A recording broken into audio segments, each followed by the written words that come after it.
¿Me escucháis? ¿Sí? ¿Sí? Vale. Bueno, pues a mí me vais a permitir...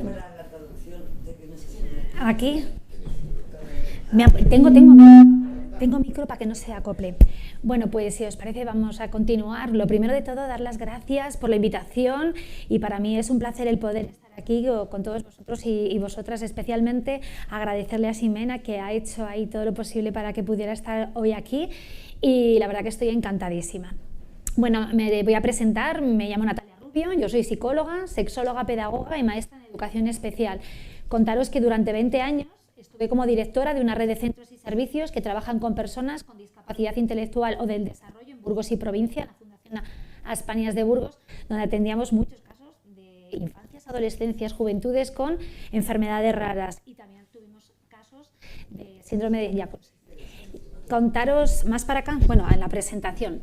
Y bueno, además de venir y de estar trabajando con vuestros hijos y con vuestras hijas, soy la presidenta de una asociación a nivel estatal, la Asociación Sexualidad y Discapacidad. ¿Vale? Así un poco la presentación, pero lo importante es que yo vengo de estar trabajando en atención directa con perfiles como vuestros hijos y vuestras hijas y desde ahí, pues bueno, he ido elaborando un discurso y un poquito el cómo abordar la sexualidad en los proyectos de vida de vuestros hijos y de vuestras hijas. Dicho lo cual, y ahora sí que sí, me vais a permitir que me traslade y yo me voy a poner aquí.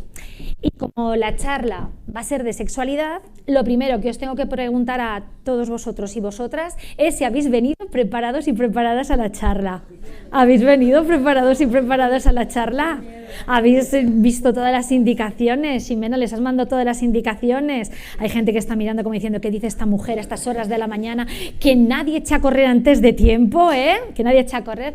Fijaros, yo disfruto mucho haciendo formación dirigido a profesionales, dirigido a familias, pero si hay algo que verdaderamente disfruto es haciendo talleres y sesiones de educación sexual con vuestros hijos y con vuestras hijas, con infancias, adolescencias, juventudes con enfermedades raras. Y hace unos meses estábamos en el Centro de Referencia Estatal de Enfermedades Raras en Burgos, en un encuentro que era Jóvenes por la Diversidad. Allí nos juntamos cerca de 200 personas, unas con discapacidad, enfermedades raras, se les ofrecía diferentes talleres de diferentes temáticas y cuando entraban en mi taller directamente teníamos ahí puesto pues un cartel en la puerta que ponía taller de sexualidad con los pictogramas y ¿no? Iban entrando los grupos de en torno a 16, 18 personas cuando de repente en uno de los grupos una de las jóvenes que iba a entrar con enfermedad se queda mirando el cartel, allá que empieza a soplar, dice, oye, saca la agenda, dice, pero era hoy el taller de sexualidad, oye, menuda faena, pues la cuestión es que mi madre no me la ha recordado, pues es que vaya faena porque hoy no contaba con ella, pues vaya faena que yo no me puedo quedar a este taller de sexualidad porque hoy no vengo preparada al taller, oye, que ella ni que para adelante ni para atrás, que ella no venía preparada al taller, ¿no? Yo me acerqué a esa joven y la dije, mira, yo te invito a que hagamos una cosa, yo te invito a que entres en el taller. Si te quedas más tranquila, quédate cerca de la puerta y si cuando empecemos el taller de sexualidad, vaya, tú percibes que se te pide algo para lo cual tú no has venido preparada, oye, con toda confianza, te levantas, sales del taller, no das explicaciones, no os penséis que se quedó convencida. Ahí con la puerta girada, a punto de salir casi del taller y empezamos el taller. Ella, una de las que más participaba, súper contenta, allí con los materiales, con los recursos, y así estuvimos durante hora y media. Y cuando nos estábamos despidiendo ya, se me acercó y me dijo, ay Natalia, qué sofoco que traía, es que no venía depilada. Dices, ahí la tienes. ¿Qué se pensaría que íbamos a hacer en aquel taller, no? Fijaros, ¿qué pondrán vuestros hijos? Hijas en sus cabezas cuando escuchan la palabra sexualidad? ¿Qué pondréis vosotros y vosotras en vuestras cabezas cuando escuchamos la palabra sexualidad? Porque por ahí os planteo que empecemos la sesión. Y es que, si vamos a hablar de sexualidad, os planteo que empecemos por la siguiente dinámica, y es que pensemos por unos instantes qué se nos despierta en nuestras cabezas cuando escuchamos la palabra sexualidad. Oye, imaginaros que vais por vuestra localidad, vais paseando tranquilamente por la acera, pasáis al lado de un grupo de gente y de repente ese grupo de personas, una de esas personas dice en voz alta la palabra sexualidad. ¿Qué se os despierta en vuestras cabezas?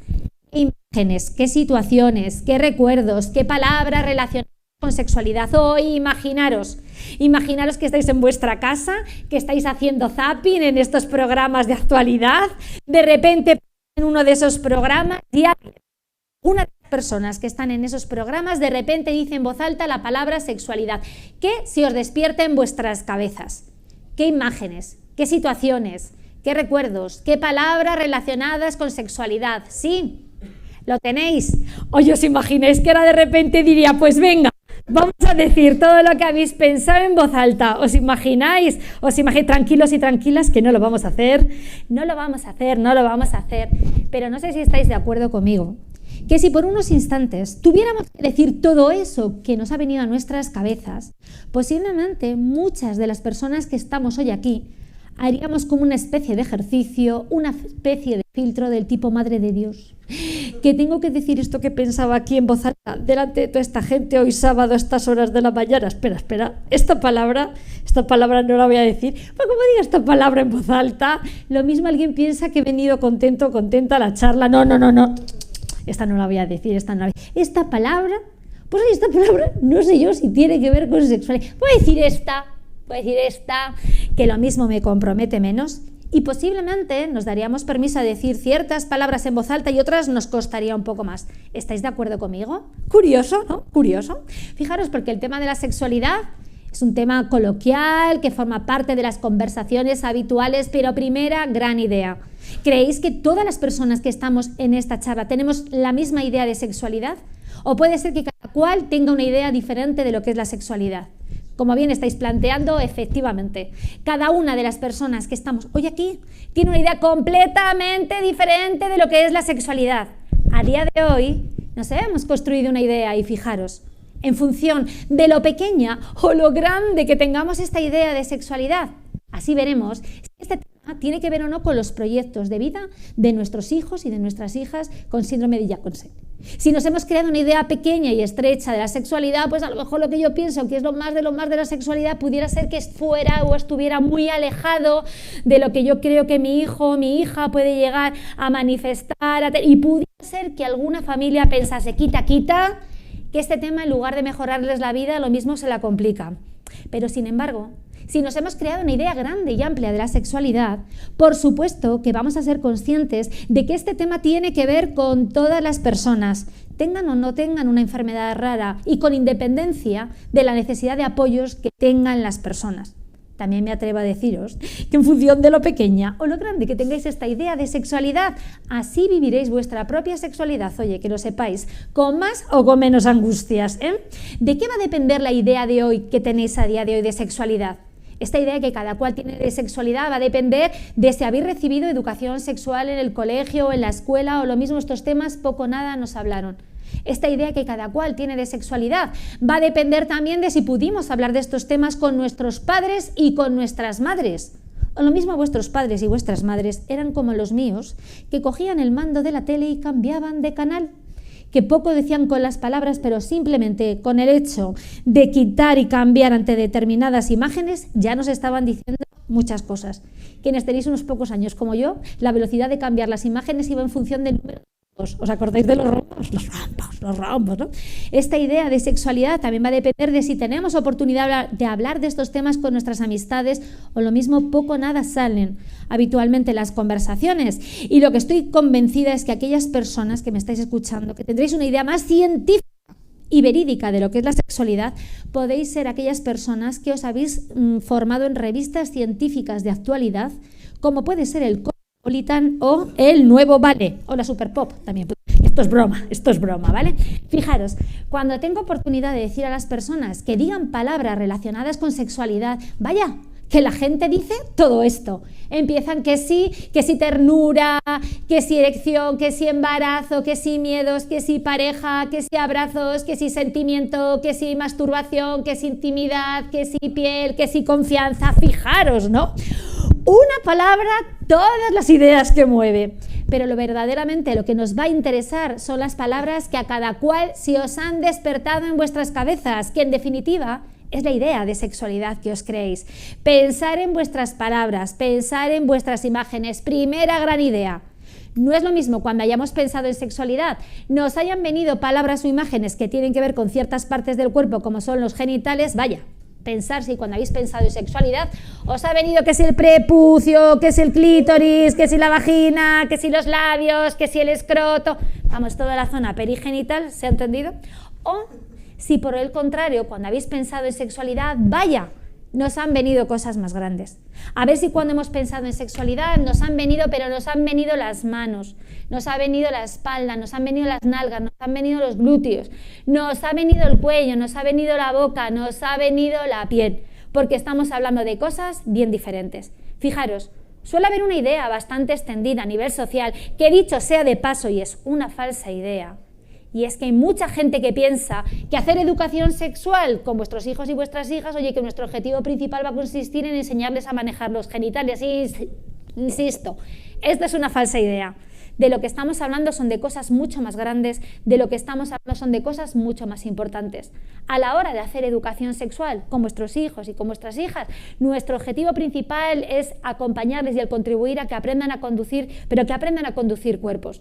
Y aprender a conducir cuerpos tiene que ver con temas tan fundamentales e importantes como cuerpo, pudor, desnudez, intimidad.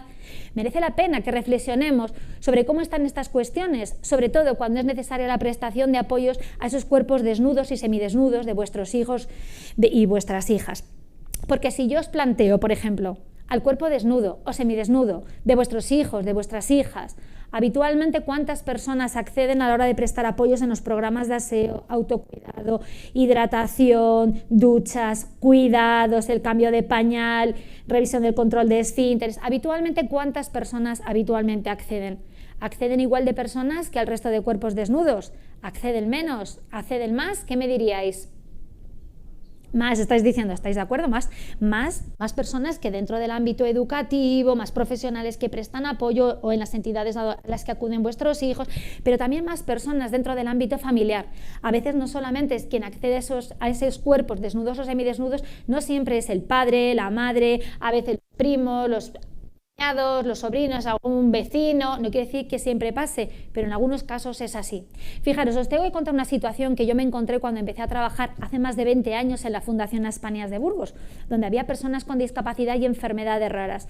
Fijaros, cuando empecé a trabajar fue en una macroresidencia y en esa macroresidencia allí vivían 60 personas, adolescentes y jóvenes. Lo que tenían en común, tenían discapacidades intelectuales o del desarrollo. En esa macroresidencia vivían adolescencias y juventudes y en esa macroresidencia estaban organizadas en plantas, planta de chicos, planta de chicas. Las personas que allí vivían en esa residencia, compartían habitaciones. Había habitaciones dobles, habitaciones triples, las menos eran individuales. Cuando yo empecé a trabajar allí, pues donde se desarrollaban los programas de aseo y duchas, tú accedías por un gran pasillo y cuando accedías por aquel gran pasillo entrabas en los baños, que por aquel entonces se denominaban baños de uso colectivo. Vamos, que tú entrabas en los baños, allí no había ni cortinas, ni biombos, ni tabiques, allí lo único que había era 5 o 6 alcachofas, cebollas, llamarlo como queráis, os situáis en la escena. Cuando yo empecé a trabajar en esa residencia, fue un martes y entré haciendo una sustitución. Yo llamé al timbre de esa residencia, me abrió la encargada de la residencia, la cual me hizo el plan de acogida que fue, me preguntó mi nombre, me dijo, ¿tú eres Natalia? Digo, sí, soy Natalia. Dice, mira Natalia, plántate esta bata blanca y déjate arrastrar por lo que aquí pase. Ese fue mi plan de acogida. Yo me planté la bata blanca en aquella residencia y lo que pasó ese martes a las 6 de la tarde fue que la encargada de residencia de aquella residencia donde había adolescencias y juventudes con discapacidades intelectuales, muchos casos de enfermedades raras, salió a mitad del pasillo, empezó aquella encargada a dar palmas. ¡Chicos! ¡Chicas! Hoy es martes, todo el mundo a ducharse. Oye, y las personas que allí vivían, adolescentes y jóvenes, al escuchar la señal que anticipaba la tarea, vaya, que se dirigían a los programas de duchas y autocuidado de la mejor manera que les parecía.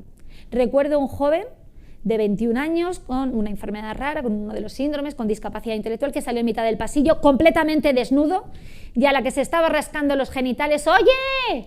¡Que no encuentro las chanclas! ¿No?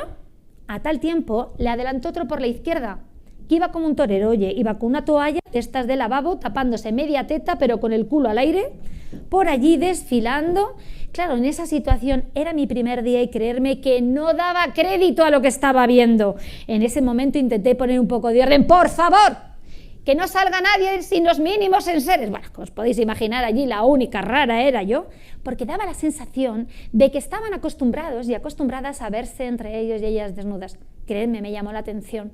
Pero lo que verdaderamente me espantó y me hizo reflexionar en aquella situación fue que en ese momento donde adolescentes y jóvenes iban a los programas de autocuidado y aseo personal mostrando sus cuerpos desnudos o semidesnudos por allí, por aquel gran pasillo, en ese preciso momento y al final de aquel gran pasillo se abrió la puerta y quien entró por aquella puerta en aquel momento era un señor que iba con un buzo azul, una visera y un maletín medio despistado, mirando de un lado para otro. Yo cuando vi a aquel hombre, creerme que no di crédito, me acerqué a él y le dije, ¿usted quién es? ¿Dónde va? Y me dijo, ¿yo? Soy el revisor de la calefacción, vengo a purgar los radiadores, ¿no? Alguien externo a esa entidad tenía la capacidad y la posibilidad de estar accediendo y por allí paseándose alegremente, mientras esas adolescencias y juventudes mostraban sus cuerpos desnudos y semidesnudos. ¿Se ha entendido la situación? Esto que yo me encontré hace 20 años, desgraciadamente, sigue siendo una realidad todavía muy frecuente en muchos centros educativos y en muchas entidades a las que acuden vuestros hijos y vuestras hijas. ¿Por qué os cuento esto? Hay veces que se relativiza y se le concede poca importancia a los accesos al cuerpo, se les acostumbra a verse entre ellos, ellas desnudas. Es más, yo os planteo, trabajando de esta manera, relativizando estos temas, incluso favoreciendo que haya escenarios donde personas desconocidas, como era el revisor de la calefacción, pueda acceder a los cuerpos desnudos o semidesnudos de vuestros hijos y de vuestras hijas, ¿creéis que de esta manera estamos dotando a vuestros hijos y a vuestras hijas de herramientas y estrategias para saber identificar quién es el entorno seguro del no seguro? ¿Quién puede acceder a mi cuerpo desnudo? ¿De quién no puede acceder a mi cuerpo desnudo? ¿Se está entendiendo la reflexión? Fijaros, ¿no? No quiero tirar del discurso del abuso. Pero si acostumbramos a vuestros hijos y a vuestras hijas, especialmente cuando el síndrome va acompañado de discapacidad intelectual, a que cualquier persona pueda acceder a su cuerpo desnudo, trabajando de esta manera, relativizando estos temas, la experiencia en estos más de 20 años que llevo trabajando en el ámbito, en definitiva, acostumbrándoles a que cualquier persona pueda acceder a sus cuerpos desnudos, os puedo decir que por cada persona que viene y dice, mira, Cosme, hay alguien que ha intentado hacer algo feo con mi cuerpo, puede haber otras 4 personas que lo estén viviendo y no sean conscientes de que hay alguien que está haciendo algo feo con su cuerpo. Están tan acostumbrados y tan acostumbradas que no lo van a vivir como una transgresión, no lo van a vivir como una potencial situación de riesgo, con lo cual no nos lo van a contar, con lo cual no nos vamos a enterar. La educación sexual que os planteo debe empezar por ahí, porque vuestros hijos y vuestras hijas aprendan y entiendan que su cuerpo, su pudor, su desnudez les pertenece. Y a ese cuerpo desnudo podrán acceder determinadas personas en momentos muy concretos. Hay veces que dentro de los centros educativos, en las entidades a las que acuden vuestros hijos, hay veces que los equipos profesionales hacen las cosas regular. Entenderme, yo me creo que habitualmente no lo hacen con mala intención, sino que hay veces que caen en rutinas, hábitos. Yo cuando empecé a trabajar preguntaba al equipo profesional, pero bueno, ¿cómo puede ser que el revisor de la calefacción entre? Pero Natalia, si esto se lleva haciéndose así toda la vida, bueno, que se lleve haciéndose así toda la vida no quiere decir que esté bien hecho, ¿me estáis entendiendo? También hay veces que las familias hacemos las cosas regular, no lo hacemos con mala intención, sino que a veces no hemos caído en la cuenta de la trascendencia que tiene este tipo de actuaciones en nuestros proyectos de vida. Hace cuestión de una semana estaba en Tenerife con entidades del ámbito de las enfermedades raras y una mamá me decía, con un hijo con una enfermedad rara, y su hijo se desplaza en silla de ruedas. Y me decía, Natalia, esto que estás contando del pudor y de la intimidad, la cuestión es que mi hijo tiene una enfermedad rara, tiene discapacidad intelectual, va en silla de ruedas.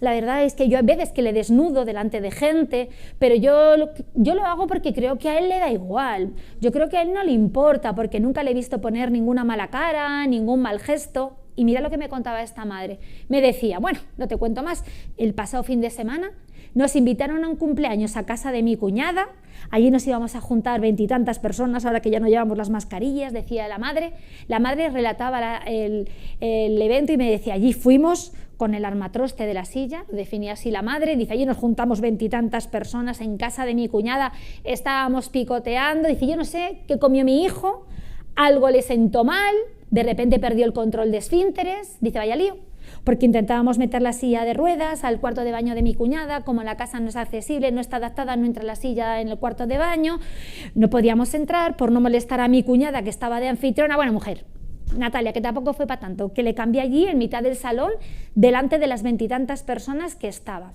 Claro, esta madre me lo contaba así, sin echarle cuentas a la situación, ¿no? Yo le decía, vamos a ver, Loli, si en lugar de ser tu hijo con una enfermedad rara y 17 años, hubiese sido otro miembro de la familia, por ejemplo, tu otro hijo o el abuelo de la familia, hubieses hecho lo mismo. Rápidamente esta madre me contestaba y me decía, no se me ocurre, ¿eh? Si se lo hago a mi otro hijo sin discapacidad, sin enfermedad rara, lo mismo no me vuelve a dirigir la palabra. Y a mi padre, al abuelo de la familia, no se me ocurre, ¿no? Fijaros qué curioso. ¿Por qué con determinadas personas bajo ningún concepto se nos ocurriría hacerlo? ¿Y por qué por el hecho de tener una enfermedad rara se restan importancia a estos temas? Yo os planteo, ¿qué pasa? ¿Que hay cuerpos y pudores de primera categoría, de segunda categoría, de tercera categoría? ¿Por qué con determinadas personas bajo ningún concepto se nos ocurriría hacerlo? ¿Y por qué por el hecho de tener una enfermedad rara se restan importancia a estos temas? Curioso, ¿no? A ese grupo de familias que estaban allí les dije, algo pudiéramos haber hecho, ¿qué se os ocurre? Alguna familia levantaba la mano y decía, pedir permiso para entrar en otra habitación, y yo les decía, imaginaros que estamos en una casa donde no podemos entrar con la silla a ninguna parte. Me da la sensación que a veces las respuestas pueden ser más sencillas de lo que inicialmente podemos pensar de primeras, ¿no? Porque si estamos en un espacio no nos podemos desplazar, pues a lo mejor la respuesta puede ser tan sencilla como decir a todas las personas que estaban en el salón, oye, ¿os importa saliros 5 minutos al descansillo? ¿Que voy a cambiar a mi hijo? Qué importante este tipo de actuaciones. ¿Por qué? Porque vuestros hijos y vuestras hijas, en aquel caso, ese joven ahí de 17 años, entiende y aprende que en ese momento en el que se le está desnudando, su cuerpo, su pudor, su desnudez es importante, porque en ese momento está a solas con su madre. Pero trabajamos en la doble dirección y entenderme. La doble dirección es el mensaje que estamos mandando y enviando a todas las personas que estaban en ese cumpleaños, que en definitiva es la sociedad donde vivimos. Y el mensaje que les estamos enviando es: el cuerpo desnudo de las personas con enfermedades raras es igual de importante que el resto de cuerpos desnudos. Eso es hacer educación sexual. ¿Se ha entendido? ¿Sí? Fijaros, hay veces que las familias hacemos las cosas regular, no lo hacemos con mala intención. Estáis poniendo caras y estáis diciendo, no lo hacemos con mala intención. Lo importante es caer en la cuenta y sobre todo desde edades tempranas empezar a ir cambiando situaciones, porque mirad, el que aprendan que su cuerpo es importante tiene un impacto muy importante en su vida. Fijaros, tienen que aprender quién puede o no acceder a su cuerpo desnudo. Otro aspecto importante a trabajar con vuestros hijos es que aprendan en qué escenarios pueden o no pueden mostrar su cuerpo desnudo. Pero lo que quiero, os voy a dar pinceladas e ideas, pero como familias, vuestra mirada hacia sus cuerpos es muy importante. Y os voy a explicar el porqué. También la mirada como profesionales es muy importante. Y a lo que voy es, fijaros, cuando accedemos o cuando es necesaria el mostrarle los cuerpos desnudos de vuestros hijos y de vuestras hijas, ¿tenemos la misma consideración a sus cuerpos que el resto de miembros de la familia? Os voy a poner una situación. No quiere decir que lo hagáis vosotras como familias, ¿vale? Pero esto que os cuento, hay algunas familias que actúan de esta manera. No quiere decir que lo hagáis vosotros y vosotras, ¿vale? Vengo de estar unos cuantos días en Canarias. Y esta situación es muy curiosa porque, mirad, como puede ser un día playero, ¿no? Un día de playa, donde de repente una familia, donde uno de los miembros de la familia tiene una discapacidad o una enfermedad rara, esto que os voy a compartir es algo que se da con mucha frecuencia y quiero compartiroslo a modo de ejemplo, ¿vale? Mira, de repente llega una familia a pasar un día de familia en la playa, ¿no? Llega la familia, da igual, es muy curioso que cuando uno de los miembros de esa familia tiene una discapacidad, una enfermedad rara, da igual la edad de la persona, da igual el tipo de discapacidad, da igual el tipo de enfermedad rara, porque hay muchas familias que actúan de esta manera. Con eso no quiere decir que lo hagáis vosotros y vosotras, ¿vale? Pero muchas familias actúan de esa manera. De repente llega la familia, planta la sombrilla, extiende las toallas, saca los tuppers, deciden pasear, mojarse las pies. Momento clave de la jornada playera, que es cuando esa familia decide que tiene la ropa llena de arena, mojada y va a cambiarse para hacer otra actividad fuera de la playa. El cambio de vestuario, ¿no? Es muy curioso porque muchas de esas familias lo que suelen hacer es bastante frecuente que quien asume el cambio y asume las riendas del cambio de vestuario a nivel familiar, en muchos casos suele ser la madre de la familia, la cual da 4 indicaciones a todos los miembros de la familia, y todos los miembros de la familia perfectamente organizados montan un tenderete de toallas. Oye, ¿has entendido el tenderete de toallas? O sea, monta el tenderete de toallas, va por detrás la madre, se cambia, sale. La siguiente persona puede ser el padre de la familia o la otra madre, que de repente entra en el tenderete, se cambia, sale. La siguiente persona suele ser el hijo o la hija sin discapacidad, sin enfermedad rara, quien entra en el tenderete de sus padres, madres. Si ese hijo o hija sin discapacidad, sin enfermedad rara, es adolescente, no le valen las toallas de sus padres y de sus madres. Ya sabéis los pudores de los y las adolescentes. Imagínate tú que se le ve el tobillo y hay veces que piden refuerzos y tienen que poner más toallas, más toallas. Yo hay veces que digo, esta familia, ¿cuántas toallas ha traído a la playa? De aquel capazo. Y así van pasando los miembros de la familia hasta que para el final se deja al hijo o a la hija con discapacidad o con enfermedad rara. ¿Sabéis lo que pasa en un tanto por ciento muy elevado? Me lo estáis diciendo con las... ¿Sabéis lo que pasa? Ya me lo estáis diciendo. Que de repente desaparece el tenderete de toallas y allí se le cambia al aire libre. Fijaros, yo sé que este tipo de actuaciones diferenciales no lo hacemos con mala intención, pero fijaros, vuestros hijos y vuestras hijas se dan más cuenta de lo que pensáis, porque empiezan a interiorizar el siguiente mensaje. Mira, el cuerpo desnudo de mi madre es importante, se le protege, se le legitima, no será por... Anda, que el de mi padre o el de mi otra madre también es importante. Anda, que el de mi hermano o mi hermana no será por toallas. Pero si la gente que para mí es importante, dícese mi familia, no me manda mensajes para que yo me quiera y yo considere que mi cuerpo es importante, ostras, pues es que a lo mejor mi cuerpo es menos importante. ¿Y quién me va a querer a mí con este cuerpo? Como empiezan a interiorizar el mensaje y empezarse a dar cuenta de este tipo de actuaciones diferenciales, empiezan a interiorizar el mensaje de lo mismo, mi cuerpo es menos importante. ¿Y quién me va a querer a mí con el cuerpo? En esos talleres que os digo, hace unas semanas en Burgos, una de las jóvenes que participaba en el taller con enfermedad rara me dijo, Natalia, ¿pero quién me va a querer a mí con este cuerpo de escombro? Cuerpo de escombro. Tal cual me lo dijo, ¿no? Porque mucha de cómo sea vuestra mirada, vuestra actitud, vuestras toallas, vuestra consideración hacia sus cuerpos, tiene un impacto importante. Y ojo, mirad, vuestros hijos y vuestras hijas empiezan a interiorizar el mensaje de si la gente que para mí es importante, dice si mi familia no me manda mensajes para que yo me quiera y yo me acepte y yo entienda que mi cuerpo es igual de importante, ¿quién me va a querer a mí con este cuerpo? Y como la gente que para mí es importante no me manda mensajes para que me quiera y me acepte, ¿y quién me va a querer a mí con este cuerpo? Pues no me quiero y no me acepto. ¿Y quién me va a querer a mí con este cuerpo? Y como no me quiero y no me acepto, ya sé lo que voy a hacer. Voy a buscar la aceptación fuera. ¿Qué tengo que hacer para que tú me aceptes? Como tú me digas 4 palabras bonitas que a mí me hagan sentir especial y me llames princesa, yo te chupo lo que haga falta. ¿Qué tengo que hacer para que tú me aceptes? Como tú me digas 4 palabras bonitas que a mí me hagan sentir especial, yo me dejo hacer lo que a ti te dé la gana. ¿Se ha entendido? Y fijaros, el que busquen la aceptación fuera puede pasar porque accedan a hacer cosas o a dejarse hacer cosas, no tanto entrando por la puerta del deseo, sino que lo único que están buscando es sentirse aceptados y aceptadas. Por eso es tan importante vuestra mirada en horizontal. Tenemos que trabajar para que vuestros hijos y vuestras hijas entiendan que su cuerpo, su pudor, su desnudez es igual de importante que el resto de miembros de la familia, porque en función de cómo sea vuestra mirada, que no es la única, entenderme, esto hay que trabajarlo también con los equipos profesionales que están en los centros educativos, con vuestros hijos y con vuestras hijas y que a veces acompañan en la prestación de apoyos en los programas de aseo, autocuidado.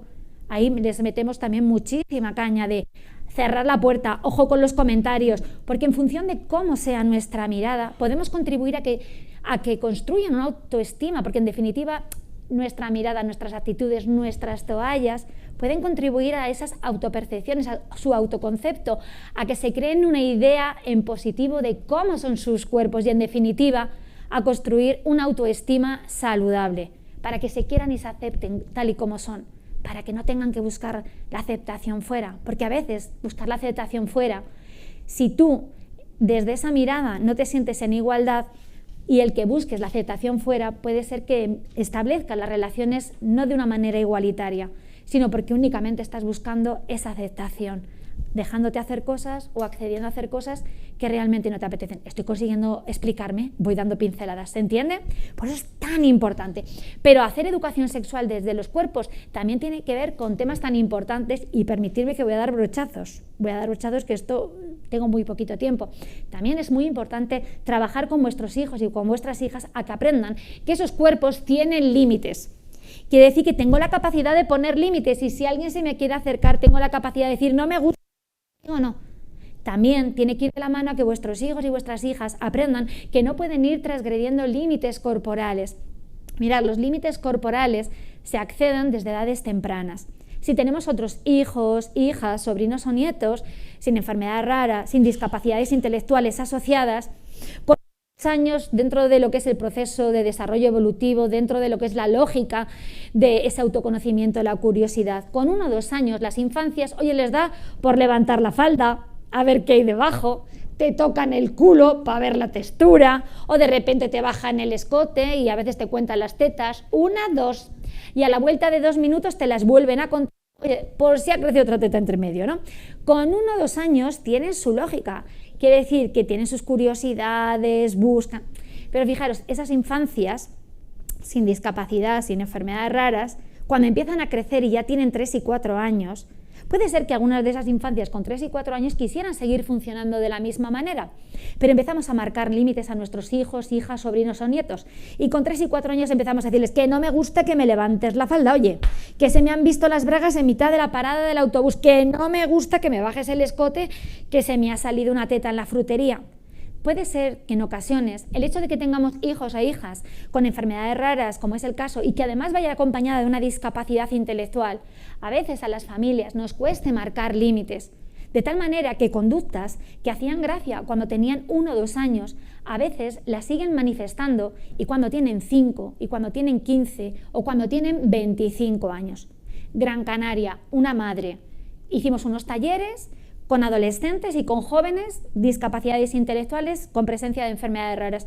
Termino del taller y después tenemos una charla de familias, cerca de 300 familias, y una madre estaba asomada a la puerta, estaba yo recogiendo, y se acerca una madre y me dice, ¿eres tú la ponente? No habíamos empezado, digo, sí, soy yo la ponente. Y dice, mira, yo soy la madre de Benjamín, cuadro jovencito, 17 años, con una enfermedad rara, trastorno del espectro del autismo, y me dice la madre, si es que es más salao, ya te habrás dado cuenta, si es que no tiene mala intención. Bueno, la cuestión es que la da porque últimamente lo hace. Yo no me enfado, porque como soy su madre y sé que no lo hace con mala intención, vamos, pero que a veces nos reímos, nos lo tomamos como un juego, pero yo no me enfado, pues si ya ves que no tiene mala intención, si es que es más salao que... Bueno, vamos, que le ha dado, porque lleva unas semanas que le ha dado que me pellizca la tetilla, yo como soy su madre no me enfado, Claro, a mí cuando las familias me contáis este tipo de situaciones, yo me pienso, tú de momento no te enfadas, también me pienso por ahora, si esta conversación la tenemos dentro de unos meses, viendo el perfil de tu hijo que a veces no controla la fuerza, a lo mejor ya no te hace tanta gracia porque te tiene destrozada la teta, pero tenemos que ser conscientes de lo siguiente, a veces conductas pueden ser y parecer a modo de juego, estas conductas invasivas del cuerpo, y empiezo por mi madre como un juego, y como mi madre no me pone límites, mi madre o mi familia no me pone límites, pues con vosotros, vosotras, la familia pasa mucho tiempo, vuestros hijos y vuestras hijas, pero puede ser que algún tipo, sobre todo en los cuadros que tenéis, de hijos e hijas con discapacidad intelectual y que además vaya acompañado con algún rasgo de trastorno del espectro del autismo, corremos el riesgo de que esta conducta empiece con mi madre. Si no me marca límites, puede generalizarse a otros escenarios. Empiezo con mi madre, que paso mucho tiempo con mi familia, y ahora lo intento con los y las profesionales del centro. Los y las profesionales del centro al que acuden vuestros hijos y vuestras hijas tienen que dejarse pellizcar la tetilla por parte de vuestros hijos y de vuestras hijas. Somos profesionales y no nos vamos a enfadar, pero el lío va a ser el siguiente. Empiezo con mi madre, como no me marca límites, lo intento con él o la profesional, y a la siguiente persona a la que le voy a pellizcar la tetilla va a ser a la compañera del centro, esa compañera del centro que puede ser vuestra hija, que cuando de repente vuestra hija llegue y la estéis prestando apoyo directamente en los programas de ese autocuidado y de repente alguien vea que su hija tiene un hematoma en la teta, a esa familia ya os digo yo que no la va a hacer ni pizca de gracia. Esa familia, que podéis ser cualquiera de los que estáis aquí, es la que lo vais a vivir con angustia, que vais a ir al centro educativo y vais a decir, oye, ¿a qué os dedicáis en este centro? Que mi hija ha venido con un hematoma en la teta, alguien le ha metido mano, el próximo día le pongo una denuncia. ¿Se ha entendido?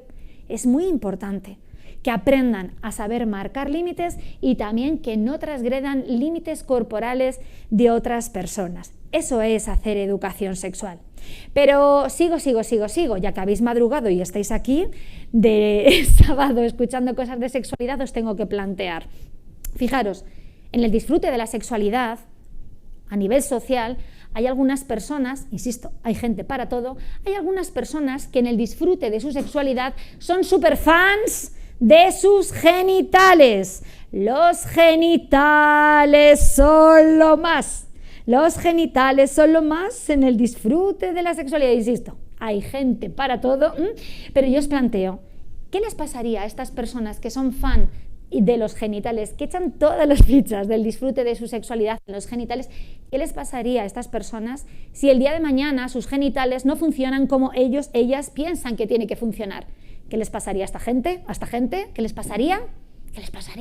Amargados, frustrados, frustradas, desquiciadas. Pues mirad, habéis venido a una charla de sexualidad porque os tengo que contar un gran secreto sexológico. ¿Queréis que os lo cuente?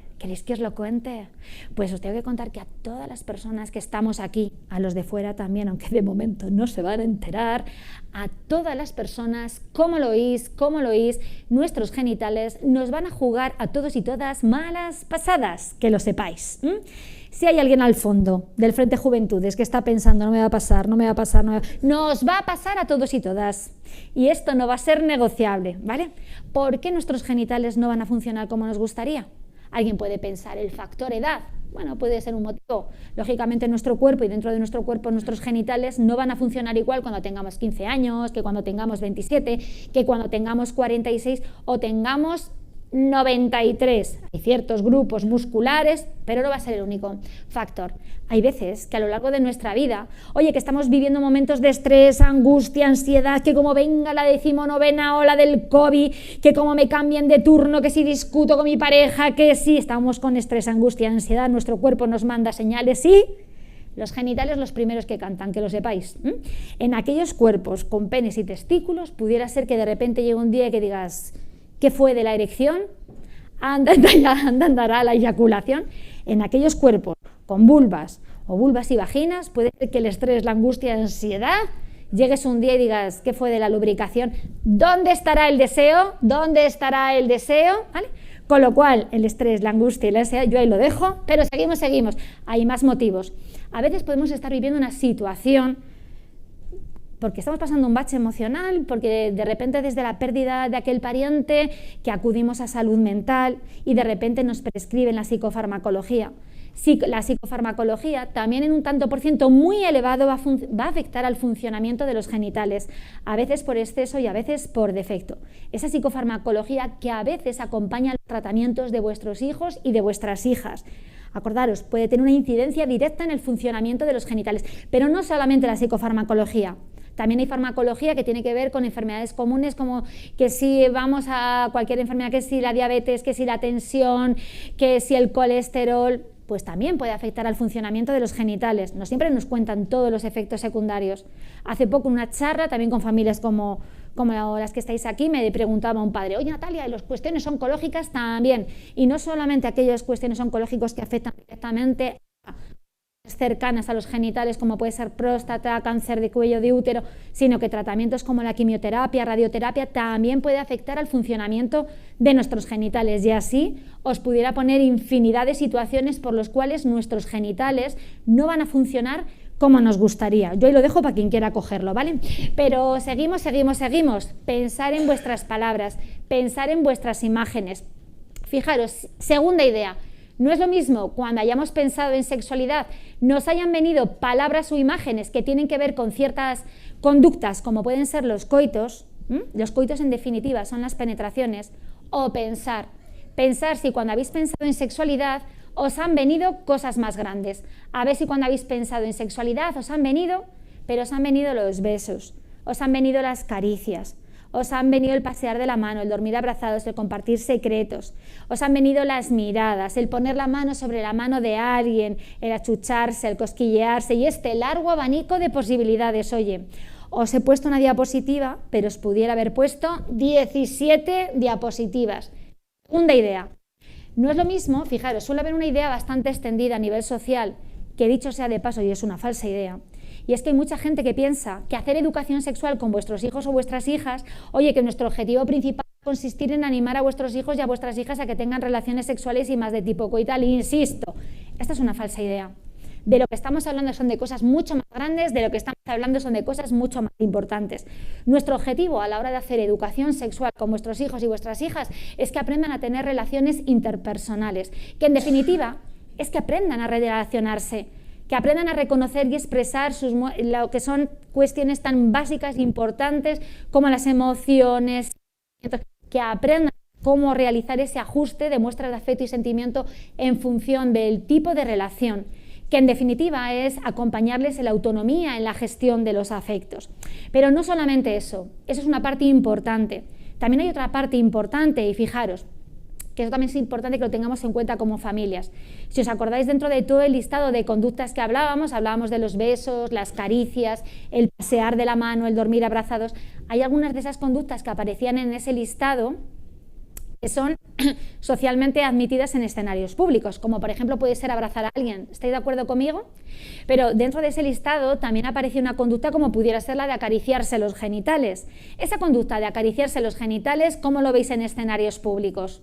Tiene pinta que nos puede meter en líos, ¿no? Vale. Esa conducta, ¿estáis de acuerdo conmigo que debiera de gestionarse en la intimidad? ¿Estáis de acuerdo?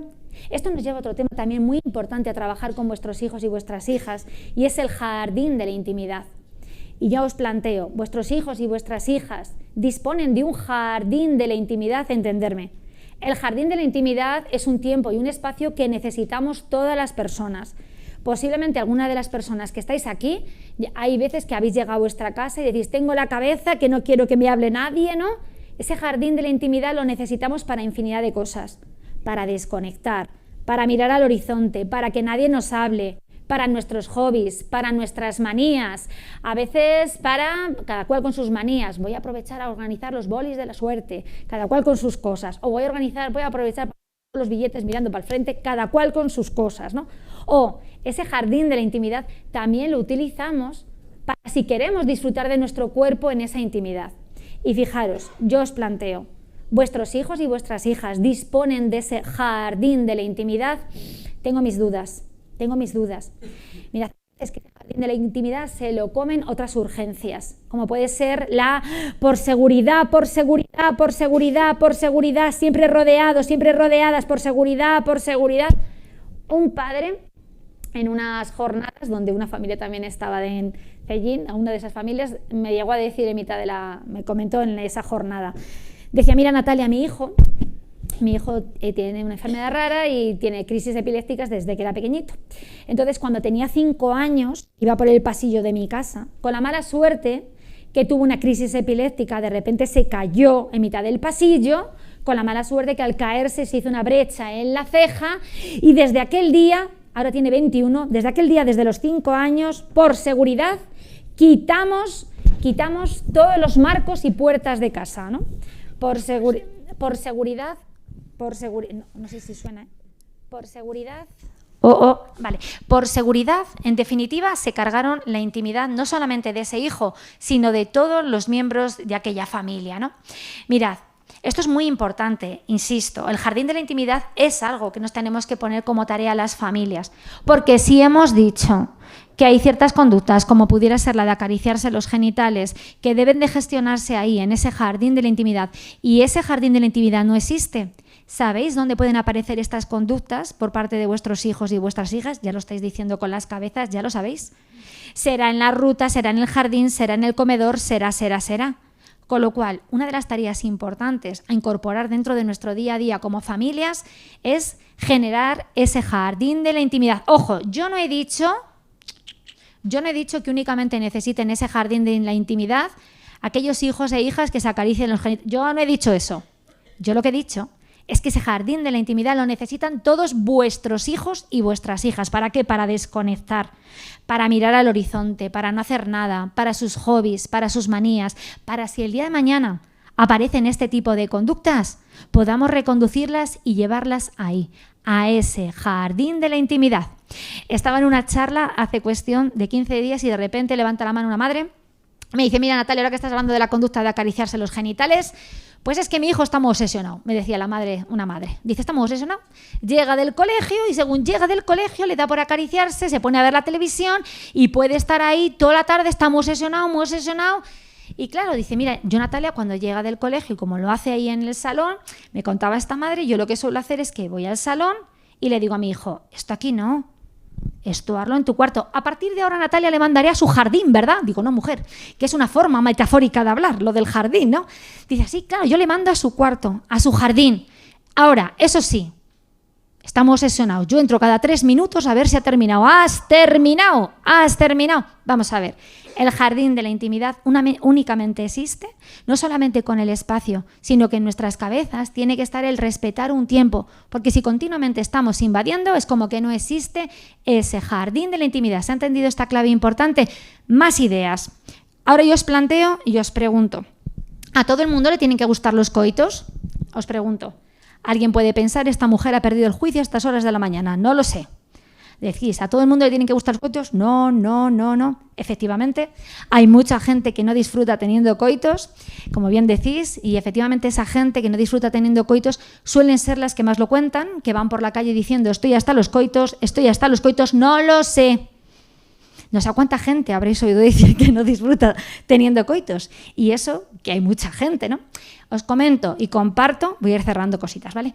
Os comparto que cuando hago esta pregunta, y se lo digo a adolescentes y jóvenes en los institutos, y hay veces que les digo, cuando habéis pensado en sexualidad, ¿únicamente habéis pensado en los coitos? ¿O cuando habéis pensado en sexualidad, habéis pensado en los besos, las caricias, el pasear de la mano, el dormir abrazados? Y hay veces que adolescentes y jóvenes que no tienen por qué tener discapacidad, se me quedan mirando y me dicen, Natalia, pero eso de los besos, las caricias, el pasear de la mano, pero eso no son entremeses, que lo sepáis. De hace unos años para acá han pasado a llamarse entremeses. Quienes os quedasteis en los preliminares os veo muy poco puestos y puestas. Os tenéis que actualizar. Total. Yo cuando empecé a escuchar esto no daba crédito, miraba a adolescentes y jóvenes y les decía, ¿a qué os referís? Que el disfrute de la sexualidad pudiera ser tipo catálogo menú, y yo os planteo a vosotros y vosotras. Puede haber gente muy fan de determinadas comidas y que diga, mi plato preferido son los coitos, o mi plato preferido son los macarrones, por ejemplo, pudiera ser, ¿no? Pero yo os planteo, 5 años, 10 años, 15 años, 25 años comiendo macarrones. No sé qué pensaréis, pero puede llegar un día que se nos atraganten los macarrones. Bueno, ya os habréis dado cuenta que antes o después, os estáis riendo, terminarán atragantándosenos los macarrones. Si hay alguien al fondo del Frente Juventudes que está pensando, no veo el día que se me atraganten los macarrones, oye, que pudiera ser que alguien lo pensase, fijaros que puede haber días que nos apetezca comer macarrones, ¿vale? Pero habiendo días que nos apetece comer macarrones, os tengo que recordar que no siempre vamos a tener los genitales o la pasta al dente, vamos, ¿se ha entendido? Mirad, os cuento, suele haber presente, y con esto voy a ir cerrando, muchas veces cuando hablamos con las familias, mirad, uno de los miedos que hay con relación al tema de la sexualidad por parte de vosotras, las familias, la primera suele ser el miedo al abuso. Y es muy curioso porque muchas de las familias pensáis que el miedo al abuso, si hay una situación potencial donde se puede dar una situación de abuso, a veces pensáis que son en las instituciones donde están atendidos vuestros hijos y vuestras hijas, en los centros educativos, con toda la gente que hay, en la residencia, con toda la gente que hay. Eso es lo que pensáis las familias. Pero habitualmente la experiencia y la realidad nos demuestra que las situaciones, desgraciadamente, cuando se dan situaciones de abuso, justamente pasan al contrario de donde pensáis las familias. Habitualmente son en los escenarios donde bajáis la guardia, en el entorno próximo y en el entorno donde a veces pensáis que es el entorno seguro. Por eso es muy importante el papel que tenéis a la hora de controlar esos accesos al cuerpo dentro de los círculos cercanos de vuestras familias. ¿Se ha entendido? Importante. Uno de los segundos miedos que tenéis con relación al tema de la sexualidad es el miedo al embarazo. Pero en los casos del síndrome de ya que tienen discapacidades intelectuales o trastorno del espectro del autismo, la conducta que embaraza, dícese los coitos, es la menos frecuente, entenderme. Vuestros hijos y vuestras hijas son más de dieta mediterránea. Dan más valor a los besos, a las caricias, al pasear de la mano, a las miradas, al compartir secretos. Creo que hay veces que las familias, ¿qué pasa? Que por el miedo a veces a las relaciones sexuales, sin darnos cuenta, podemos caer en la trampa de querer cortar las relaciones interpersonales de nuestros hijos y de nuestras hijas. Y es muy importante contribuir a ese desarrollo y a ese acompañamiento para que fomenten esos procesos de socialización y tengan esa red social de apoyo, ¿no? Porque es muy importante las relaciones interpersonales. ¿Se está entendiendo un poquito la idea? Mirad, cuando hacemos educación sexual, y ya corto para que no me riñan por aquí, dentro de lo que son los grandes objetivos de la educación sexual, os he contado 4 pinceladas, esto ya veis que da para muchísimo, ¿vale? Para muchísimo.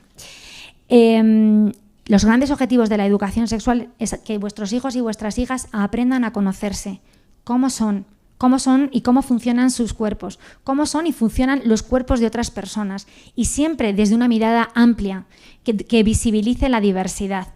Y os explico, cuando hacemos talleres de educación sexual, imaginaos que estamos hablando de mujeres o hablamos de hombres, y en lugar de poner una imagen donde aparezca solamente una mujer, lo ideal es poner 10 imágenes o 15 o 20 de mujeres, donde en esos cuerpos aparezcan los cuerpos naturales. Quiere decir, en los cuerpos naturales que aparezca la mitad de un cuerpo diferente a la otra mitad. En los cuerpos naturales lo habitual es que aparezcan las celulitis, las mollas, lo habitual es que tengas una teta mirando para el frente y otra pasoria, lo habitual, porque si ponemos esas 20 imágenes que visibilicen la diversidad, es vuestros hijos y vuestras hijas que nos están escuchando y dicen, mira, estamos hablando de mujeres.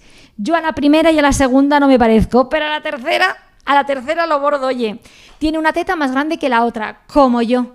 Me siento incluida en el plural de maneras de ser mujer, con lo cual va a ser mucho más fácil que me quiera y me acepte. ¿Para qué? Para que no tenga que buscar la aceptación fuera. Porque acordaros por dónde pasa por buscar la aceptación fuera. ¿Se ha entendido? Aprender a conocerse desde la diversidad, importantísimo. Aprender a aceptarse y después a aprender a expresarse de forma satisfactoria. Que en definitiva es que sean felices haciendo cosas que verdaderamente les apetece hacer. Que no se dejen arrastrar por lo que se supone que todo el mundo tiene que hacer. Vaya, que no a todo el mundo le tiene por qué gustar los macarrones. Vaya, ¿me habéis entendido? Fijaros, es muy importante vuestra mirada y vuestro acompañamiento. La educación sexual es una tarea compartida. Y lo que quiero dejar aquí, con esto voy a cerrar, es que a las familias os toca asumir vuestra parte de responsabilidad, pero que no estáis solas. Para eso nos tenéis también a los equipos profesionales y que nos necesitamos y que estamos en el camino. No me puedo enredar más. Esto es una pequeña pincelada de lo que habitualmente se aborda en estos talleres con las familias.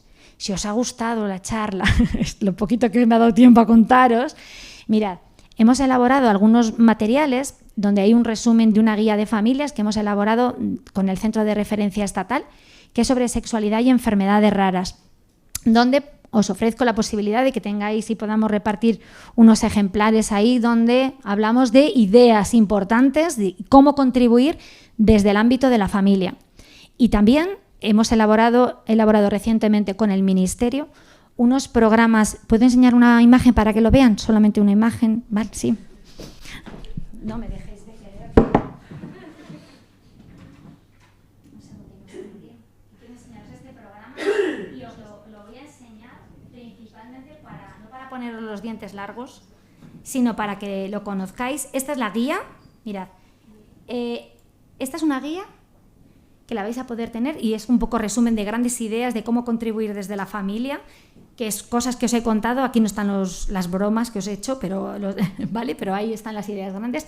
Después, para que podáis llevar a los centros educativos y entidades donde trabajan, hemos creado esta, que la podéis solicitar también. Esta acaba de salir ahora con el CRER, con el Centro de Referencia Estatal, y está pensada para que podáis llevar a los centros educativos con buenas prácticas para que se atienda y acompañe a vuestros hijos y a vuestras hijas de la mejor manera.